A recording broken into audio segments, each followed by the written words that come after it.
I'm Lori Ferriss. I'm a co-developer of the CARE tool, which is the Tool of Architecture 2030, and it stands for the Carbon Avoided Retrofit Estimator.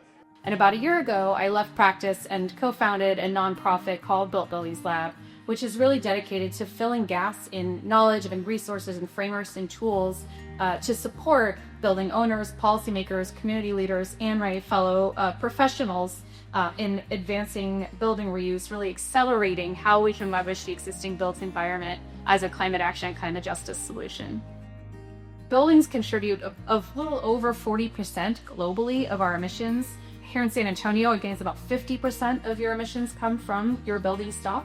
Approximately 2/3 of that are what we call operational carbon emissions. Those are the emissions that come from the energy used within our buildings, heating, cooling, lighting, equipment, all of that.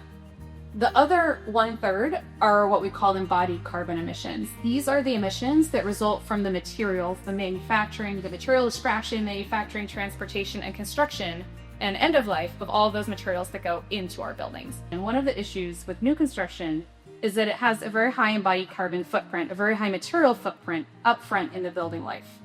So this is sort of a typical new construction. It's got that embodied carbon, which is roughly, no, it's not truly a one-time investment, but a big investment up front. And then we have those operational emissions, which accumulate over a building's life as it operates.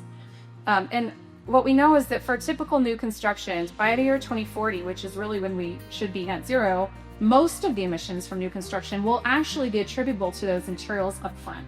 So we've been focusing a lot on the operational carbon piece, but not as much on that embodied carbon piece.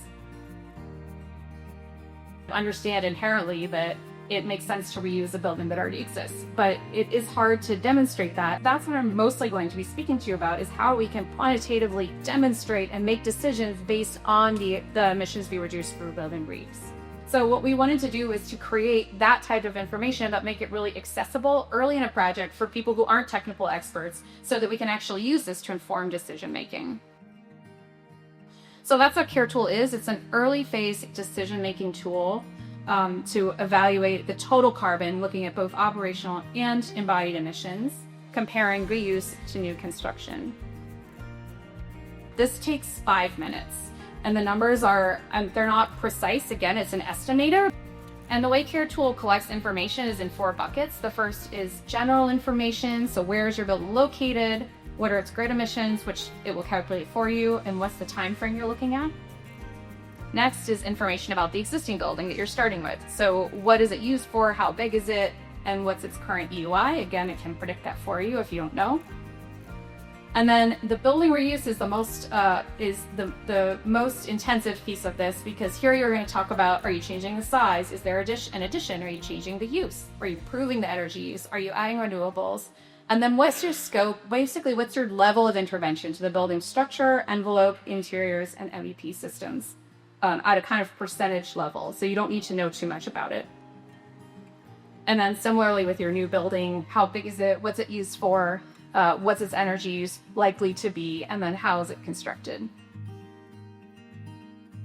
So CARE tool is it's pretty flexible in terms of the types of questions you can use it to answer. The simple one is, of course, how much carbon can you avoid by reusing a building versus replacing it?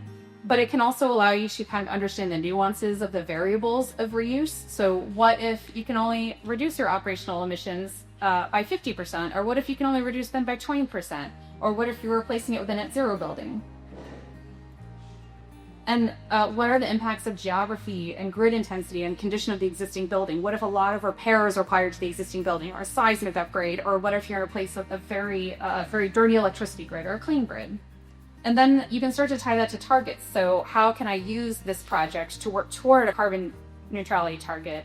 And I think you can also start to tie it to incentives. So like, I'd be really curious to look at PACE and look at the embodied carbon savings achieved through retrofit with PACE. But you can tie it to sort of tax credits, or look at the benefits of other incentives and start to knit together climate goals with some of these other goals.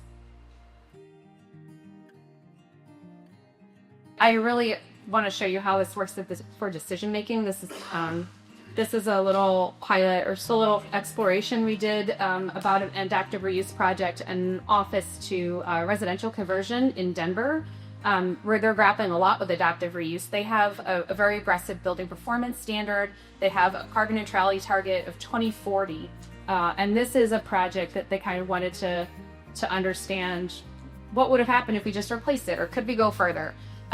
So we used CareTool to test out some of those variables. So here's the existing building. We're talking about sustainability. Ironically, this is called the petroleum building. It's kind of a banal office tower that was, again, coming out of the pandemic, underutilized, high vacancy rates, and it has a small enough floor plate that it could be pretty easily converted. Actually, I was shocked by how easily this was converted to multifamily residential. So what we wanted to do was to compare some scenarios. So scenario 1 is the project as planned. It has quite a light touch structurally because they were able to reuse almost all of the structure with little modification. They didn't replace the envelope, they refurbished it, and they added some insulation at the opaque areas. The MEP systems, they were actually able to reuse a lot. They didn't even have to replace all of the MEP systems. And even with that light touch scope, they were able to meet the building performance standards for an energy use intensity of 40. Scenario 2 is a major structural reconfiguration. So let's say that the architect went in and they actually needed to do a huge rebrand. They wanted double height spaces and an atrium. They wanted to open up a huge event space. So there was actually a lot of structural work. What would that look like? Scenario 3 is a reskinning. This is another one we see both for sustainability, but also for rebranding. You have buildings that aren't appealing with their existing facade. Rebranding can give them a lot of new appeal, a new aesthetic. So this is a full envelope replacement. And then the last one is a high performance and ultra high performance adaptive reuse, because despite the fact that this met the building performance standards in Denver, it actually didn't go that far in terms of energy based on what we've seen possible. So this says, what if we take it all the way, pretty much as far as we think it can go from an energy perspective? So here's what we see. Do nothing again is all operational emissions because we're not adding any materials to the building. Here's the project, some embodied carbon, again, a light touch. And then there's the operational emissions with that improvement. 2 is the major structural reconfigurations. You can see immediately how much higher the embodied carbon is if you have to do a lot of structural work. And it's got the same operational emissions, so it's higher. 3, the reskinning, you can see is a little more than scenario 1, but not as much as the structure, which makes sense. And then 4 is the high performance. So you can see here there's a higher embodied carbon than the project now because it's got all new high performance MEP systems in glazing. But here's the operational emissions. So we see how much of an improvement we get, how much that operational emissions really matters. And then we can look at them over time. So we've got our do nothing. There's the project. We see again that kind of 4.5 year payback. This is really we usually almost always see between 2 and 7 years. There's that structural rework. We see how much of a difference that makes if you have to do a lot of structure. There's the reskin somewhere in between. And there's that high performance project. It says it's got a little bit of a bump at year 1, but then it is lower than all the others almost immediately. And then we again want to look at what if you replace this building? What if you just tore it down to build new housing? Wouldn't that be easier? So scenario 5 is kind of business as usual. It has better performance because that's the new energy code in Denver, and it's all electric based on their code. But then, to be fair, we said, what if it's a low embodied carbon new building? What if it's responsibly sourced FSC timber structural system and high performance? So here are all the scenarios we already looked at. There's the embodied carbon of standard new construction. Just the embodied carbon alone is the same as the total emissions for that high performance renovation through the year 2040. And then once we add in the operational emissions, we can see that it would have been better to leave the existing building operating as it was than to replace it. And this is a code compliant building.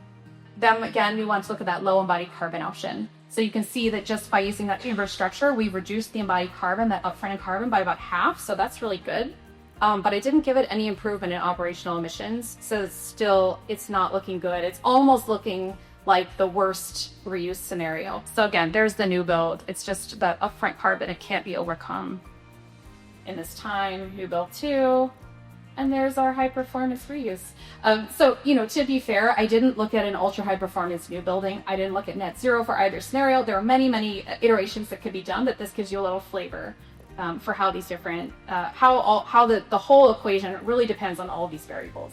can find the CARE tool at caretool.org. It's available online for free as an in-browser app.